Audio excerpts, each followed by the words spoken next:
Alright everybody, welcome. I want to give you all an update what's going on with the trees. I don't want to get rid of these trees. I love these varieties. I love these trees. But I want to get rid of them sooner or later. I don't like the word get rid of them because I'm just getting them to other people so they can put them in their yards. But somebody just got off the phone with me and they told me they have a 1/4 acre and they bought like 50 trees. Don't do it because it looks like you could do it when you get the yard, but you want to give yourself some spacing. So I have a man that's coming right now who's picking up a tree. I'll show you that. Let me show you what's happening here. Okay, so as you see, the trees are they're getting bigger, and I know people say they'll keep pruning them, but every person I know who said that doesn't. And so I got to get rid of some of these trees. Thankfully, some of the varieties that I extra love are not right next to each other. But this one, I love this variety. I actually had 2 of these one time. This one's a pina colada. And this one I just dug up. And I made another video last year about how to dig up and move trees. But I just dug this up.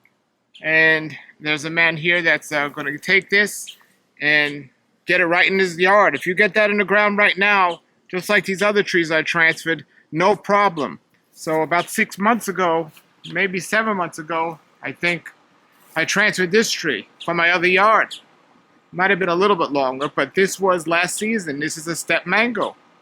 Same way, put it in the ground, cut it back, put it in the ground, and it had mangoes this year. And I could say that about several ones. This is a peach cobbler I dug up from another area. No mangoes this year, but they come back fine. When you put them in the ground, they look like they're struggling. You got to give them a lot of water every day, and they will come back. Absolutely. So as you can see there, I just got way too many, and they're going to grow. And I'll make a list here of what I have left, but they're going fast. In this area over here, somebody came and they got the Fairchild, which opened up this whole spot. Because the mangoes, they need sun. The trees need sun to fruit. So there was a Fairchild there. So that left, that opens up this. Now I got to get rid of that Bailey's marble. And I keep saying get rid of it, which is a bad way to say it because I got to give it a new home. It's a better way. This is a Kathy. That one's going as well. So once that goes, I'm going to have, instead of 10 feet apart on all these trees in the back row, they'll be 20 feet apart. And I technically still might have room for this Bailey marble. I don't care one side if it's close because I'll still get 3 sides of the mango, but it's a very vigorous tree. It grows too fast. So now this Seacrest, we'll see what's going to happen with that. And this Sugarloaf, those are 2 that definitely I might have to move this space, but other than that, I think everything is going to be more than 10 feet apart. There on 3 sides at least. And there is my Glen. Somebody's coming to get that one. And I'm not going to let these mango trees get super big, so I still plan on pruning them regardless. Here's a Namduk Mai. This one's going. The 015. That's going. I decided this morning that one's going to go because I want to keep this orange essence. And if I do, the Sunrise and the 015 is going to really make that side tough. The Namduk Mai, it's too close to this orange essence, and I want to keep the orange essence. All right, so I'm going to help this fellow get this tree here. And as you can see, we'll get that right in the ground, and that tree will be fine. All right. Okay, the guy took the tree. It's going to get a new home. And there's the spot. So now, between this Sunrise and that dot tree is 20 feet as opposed to 10. So even though I'm not going to let this get too tall, it still has enough room to come out even 10 feet. And that one has room to come out 10 feet, if be it so. So that's an example. And I think I just to clarify, so I said before, here's my 015 and this is my orange essence. So if I take that 015 out and I take that Namduk Mai out, even though this Sunrise and this orange essence is close, at least 3 sides of this orange essence will have nothing bothering it. Same thing here on this Sunrise. At least 3 sides will have nothing bothering it. So It'll have 10 feet on at least 3 sides, or 10 feet on one side and 20 feet on at least 3 sides. So just give you another example. This dot right here, which I'm about to prune back anyway because I just got the last fruit off of it. You see it's too close to that sea crest tree. I really want to keep that sea crest tree, so I'm going to get rid of the Bailey's marble that's behind it. And behind this, the Cathy I'm going to get rid of. So if I leave this, that's 2 sides, the Cathy and the sea crest, that's going to only leave 2 sides free here. But when I get rid of that Cathy, even if I leave the sea crest, yeah, that's 1 side that's 10 feet, but 3 of the sides will have 20 feet around. And that's my goal, at least 3 sides 20 feet around. And as I come and see all my other trees, that's the goal. The only one that I may have an issue with, I'll come through here. You see this? Way too close. So, as I come around here and look at it this side, I'll give you another example. This coconut cream, even if I leave that sugarloaf, 3 sides are going to have at least 20 feet around it. 1 side's going to have only 10. I could live with that. However, the issue is on this one, even if I get rid of the Bailey's marble behind it, it's surrounded 2 sides by a gram and by a coconut cream, so that's going to be a problem for the sugarloaf. So this is how I'm determining what I'm going to get rid of. It's also going to set up a problem for my gram, because my gram, if I keep the sugarloaf here, the gram is only going to have, I'm getting rid of this Glen, so it's going to have 1 side and 2 sides, because there's a guava on the other side I want to keep. So the sugarloaf, I already have another one, so this might be on a list. I'm not putting it on a list right now, folks, so just relax. So I know everyone wants a sugarloaf. But and also determine the size. That Bailey's marble goes a lot bigger than that sugarloaf, so that makes a big difference as well. So when I take this Glen out, my fruit cocktail, 3 sides will have 20 feet on 3 sides. Not an issue. This cotton candy, 20 feet on 3 sides. It's close to the sugar apple, but I'm not concerned with that at the moment. So this is going to be nice. I'm going to have a little gem, empty space, sunrise, empty space, dot, empty space, white Paris, empty space, and then a super Alfonso. So it's coming, but this is why you don't want to plant too close, even though it looks like it'll be okay. Just want to show you this also. I'm always working here, loving it. I just trimmed back, or I pruned back my lemon zest. I love this tree. And I'm really excited the way I pruned it back. Feel good about it. I cut out a lot from the middle. You could actually see through it to the other side. I cut the ends in a little. But this had new growth in it, and I left this side grow a little bit more. I didn't cut it back as much. So it's not completely symmetrical, but I'm going to see the difference. I cut this back more than that side. It's all a learning experience, and I'll learn. Just in case that was cut back too much and it doesn't fruit next year, this side still will. But I still cut it back, and we'll see. Now, I got to make my decision here because this is my sweet tart. And as this sugarloaf grows, because this was my second sugarloaf, especially if I take the one out over there, as this grows, the sweet tart might be in the way. So we'll see. I'm not a big fan of sweet tart. I know everyone loves it, but I'm not the biggest fan, so we'll see. Alrighty, I hope you're learning from these. I still got, in this yard, some pruning to do. So you hear what I got to do. This is my Boca Champadoc. I'm going to make a whole nother video on that. The graft came through, or the seedling part came through, and I'm getting junk jackfruit from there, so that's not good. Here's the cherry that I'm top working. I'm not sure yet what to, but I think an emerald. And these are the 2 major trees I got to prune real soon here. These are my 2 lemon meringues. Every year I prune them. And you see those are about 11 feet apart, or maybe 12 feet apart. You see they're pretty close. So that pruning is coming real soon now. And I start pruning as soon as I take the last fruit off, or in case of the lemon zest, there's maybe 2 or 3 fruit on there. There's 1 more fruit on there, but I'll start pruning these as soon as I get a moment. And keep them under control. Because if you don't, that'd be too little space if you don't. There's some trees behind there, some smaller trees. Everything's looking okay here. Okay, we just cut back the Glen tree. And we dug all the way around it. Leave about 1 or 2 feet.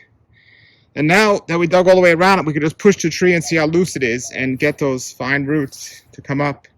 Then if there's a major root under there, we'll have to cut that. But we cut this tree way back. This was the biggest tree in the yard. And we moved all of the foliage away.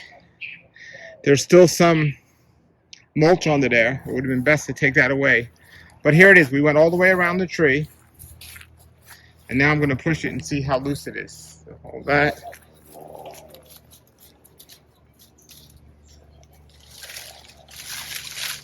See, it's a little loose now. And you see the ground moving a little. So there are some roots under there that you got to get. But we got many of the side roots. You want to push it from every side.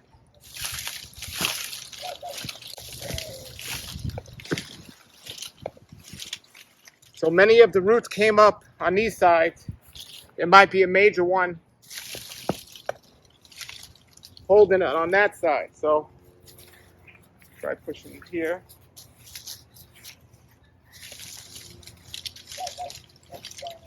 So I can tell from shaking it, there's a big root on this side, but all the other ones are pretty much done. So we're going to find that now. All right, we got the tree out. You see, we maintain many of the roots. Now we just wash up the dirt. This is just the mulch part. And then we're going to get it in the ground somewhere else. You could put it in a pot like this. Some people prefer to do that. I prefer to have it in the ground. I've moved many trees this way, get them in the ground and water them a lot, and it's good. Now if you do this, the leaves, when I cut it back, I left some of the leaves, but they might appear like they're going to die. Don't worry about that. Just water this a lot. 2 or 3 times a day. Water it a lot. In about a month, you'll start seeing new growth. And now you can see the space I have between my gram and my fruit cocktail tree. And these are 2 big trees, so as they grow, they'll take up this space fine, leaving a little space in between. That's the way to do it. Hello everybody, I just trimmed all the trees here in this yard, or at least most of them, and I'm about to put out the video, but I just looked at some of the comments and I just wanted to show you what's going on here and give you all kind of a perspective of what's happening here, because a lot of you were in agreement with me with what I'm doing here, but some of you were not necessarily in agreement and asking how far the tree should be and so on. And like I said, depending on the size of the tree, if it's a dwarf tree or a big tree, 15 to 20 feet. I prefer the 20 feet range. And some of you were saying, well, what about a dwarf tree, planting that between the trees? And let me explain to you, dwarf trees grow slower, so you might not have to prune them as much, but they will still eventually get big. I've seen pickering trees humongous. So you'll still have to do some pruning. And you know, I have a small yard. Somebody made the comment and said, well, high density growing is for backyard growers, not for farms. I think it's the opposite. If you have a big farm, you could experiment with different areas and so on. But when you have a small space like this, it depends how many trees if you want. If you're going to have 2 or 3 trees and you want to do high density, that's one thing. But if you're going to have more than that, it's going to be a lot of work. And like as I said, most people don't keep up on it. It's possible to do it, but it's unlikely based on what I've seen of people that don't keep up with it. But basically, let me show you. I took out some of the trees so far, and I trimmed some of the other trees, so let me show you. Okay, so I don't have a before and after next to what I had, but this, I took out the Namduk Mai and the 015 yesterday, and now we have this much room between the little gem And over there we have the sunrise. So much room in between. So even if these trees grow really big, they're still going to leave 2 or 3 feet between them, even if they grow big. Now, I did leave here this orange essence, and it's kind of close. Ultimately, not the best spot for it. However, this gives this three sides, and that 3 will have 3 sides. So, well, at least 2 sides. There's another tree there, but that's just it's called a Malabar tree. It's a chestnut. It's going to grow tall and skinny. I don't think that's going to be an issue. But this just shows you the difference is tremendous in this area alone. These trees are going to get more sun. This is a little gem. It's going to get more sun. It's going to be wonderful. It's going to makes a huge difference.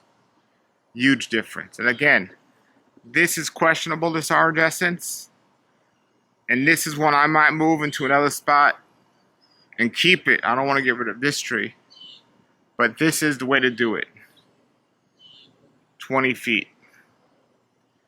20 feet. So now what I'm thinking is I'd rather have 2 trees 16 to 20 feet apart instead of closer with more work. Now I'm still going to, my goal is to still plant these trees.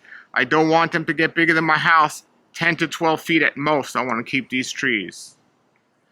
So again, I want to say, Alex at Tropical Acres Farms, what he does is he plants his trees 16 feet apart, and he puts one in the middle for a couple of years to get mangoes off that one to sell, because he has a commercial grove. And then he removes the one in the middle, and ultimately settles at 16 feet apart. But he's on a farm, and you can't walk between many of the trees. Maybe the rows you can, but not the trees. And that's fine. That's his goal. He just wants them just barely touching, if not even touching. But I want to leave room to be able to walk through trees. This is my personal house, so I want it to look not like a hedge. So, coming through here, this was the pina colada I removed. So from this sunrise, the next tree over there is a dot. And then I got the pina colada removed. Now, this here, I trimmed all my trees. They look great. I pruned them all. I didn't prune the orange essence yet because that one still has fruit in it. But I pruned the little gem. I pruned the dot. I prune all the trees. This here is not going to grow big. This is a little tree here that I don't know what I'm going to do with it. It's another story, another time. Okay, so here is one I'm going to keep. This is my triple sec. I am going to keep that, also known as Seacrest. So a little close to this one, but these are the next 2 I have to remove here. And I didn't prune these 2. This is my Kathy, and that's my Bailey's Marble. Once those are moved, looking good. Over here I took out my Fairchild. Look at that, beautiful. I pruned that yesterday. That's my coconut cream. I pruned that. That's my Sugarloaf. I pruned the Graham way back. The Phoenix was new. I didn't have to prune that. I pruned the Guava. Oh, there it is. I took out the Edward. Edward's gone. So now, depending on this one here, the Super Alfonso's looking fine right there. So I feel good. So I don't have anything here. And I'll have the White Paris there. And that's the other side of the Seacrest. So I'm feeling really good about all these different trees now and the pruning. And then there's the one that's the Glen I took out. I miss it. I miss the trees already. I'm sad I had to take them out. But that's going to give those trees so much more room. Look, I pruned them. I feel good about the way they look. Everything has so much more room now. Look, I have videos with people that do high density gardening successfully. It can be done. I'm not saying it can't be done. But again, from my experience, most people that have the plan to do it, when the trees get bigger, they don't keep up with the trees. If I could say right now, show me somebody who's done it successfully, people will show me it being done successfully. But those are people that either newly planted their trees or planted them in the last couple of years where the trees haven't even fully grown yet. Everyone I know that's long term, it's gotten out of hand. They end up taking out a tree, or their trees aren't getting enough sunlight. Now, here's the thing, here's the tricky thing. It's okay. I could have left these trees in here. My trees wouldn't have gotten enough sunlight, even if I didn't improve them, and I still would have gotten some mangoes. And that was my initial idea, is I still would have gotten some mangoes, more than enough for me, and it would have been fine. And if that's your goal, you can do that.